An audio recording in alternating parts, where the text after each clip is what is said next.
Hello guys, നമ്മൾ പുതിയൊരു വീഡിയോയിലേക്ക് സ്വാഗതം. നമ്മൾ നോക്കുമ്പോൾ നമ്മളെ നോമിനേഷൻ ലിസ്റ്റിൽ ഗൈസ് അതിൽ നമ്മൾ ആരെ സൈൻ ചെയ്യാനെന്നാണ് ഞാൻ പറയാൻ പോകുന്നത്. ഗൈസ് ചാനൽ അത് സപ്പോർട്ട് ചെയ്യുക ഗൈസ്.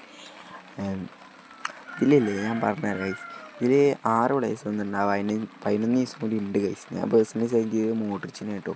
മോഡ്രിച്ചിൻ്റെ സ്റ്റാറ്റ്സ് ഞാൻ കാണിച്ചു തരുന്നുണ്ട്. ഓട്ടോയാണ് കൊടുത്തിരിക്കുന്നത്, നല്ല സ്റ്റാറ്റ്സും കാര്യങ്ങളുണ്ട്. ഓർക്കസ്ട്രേറ്റാണ്, പക്ഷേ ആങ്കറിങ് കൊടുത്താൽ പുള്ളി നൈസ് കളി കളിക്കുന്നുണ്ട് കേട്ടോ. പിന്നെ ഞാൻ പറയാം, ഈ കോക്ക് സൂപ്പറാണ് കേട്ടോ.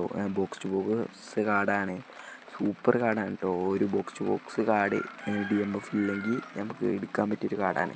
വലിയ ഓവറോളൊന്നും ഇല്ലാത്ത കാർഡാണ്, സൂപ്പർ കാർഡാണ് കേട്ടോ. പിന്നെ ഇതാ ഈ വില്യംസ് കഴിച്ച് വലിയ ഓവറോളൊന്നും വരുന്നില്ലെങ്കിലും പുള്ളി നല്ല കളി കളിക്കുന്ന ഒരു വിങ്ങറാണ് കേട്ടോ. നല്ല സ്പീഡുണ്ട്, അത്യാവശ്യം ഡ്രിബിളും കാര്യങ്ങളൊക്കെ ഉണ്ട്. പക്ഷേ ഒരു എപ്പിക് ലെവൽ പെർഫോമൻസ് അല്ലെങ്കിൽ ഒരു മീഡിയം ലെവൽ പെർഫോമൻസ് എൻ്റെ ഭാഗത്തുനിന്നും പ്രതീക്ഷിക്കാം.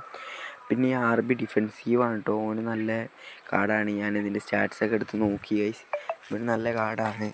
പിന്നെ അതിൽ പറയാനുള്ളത് അവന് ഒക്കെ 80 മുകളിൽ.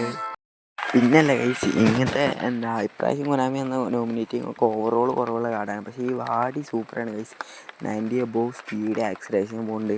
പിന്നെ ഇപ്പം തന്നെ സൂപ്പർ സബ് എന്നുള്ള സ്കില്ല് പുള്ളിക്ക് ഉണ്ട് കേട്ടോ. അതാണ് ഹൈലൈറ്റ് ആയിട്ട് വരുന്നത്. സൂപ്പർ സബ് എന്നുള്ള സ്കില്ലുണ്ട്. നിങ്ങൾക്കൊരു നല്ല പ്രോപ്പർ സൂപ്പർ സബ് ഇല്ലെങ്കിൽ നിങ്ങൾക്ക് എടുക്കാൻ പറ്റിയൊരു ഓപ്ഷനാണ് വാടി എന്ന് പറഞ്ഞത്. സൂപ്പർ കാർഡാണ്. പിന്നെ ഞാൻ അടുത്ത പോലെ മോഡ്രിച്ചിനെ എടുക്കാം. As a Real Madrid fan ഞാൻ എടുക്കാൻ കാരണം അതാണ്. എൻ്റെ അടുത്ത് മോഡ്രിച്ചിന് നല്ലൊരു കാർഡില്ല.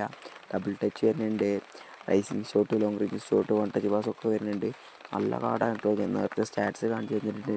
ഗൈസ് നമ്മൾ പുതിയ ചാനലാണ്, സബ് സപ്പോർട്ട് ചെയ്യുക, മാക്സിമം ഷെയർ ചെയ്യുക, ലൈക്ക് ചെയ്യുക. നിങ്ങൾ ആരുടെ അടുത്ത് നിന്ന് കമൻറ്റാക്കി ഇടുക കേട്ടോ ഗൈസ്. പിന്നെ അപ്പോൾ അടുത്ത വീഡിയോ കാണാറ്, ബൈ ബൈ.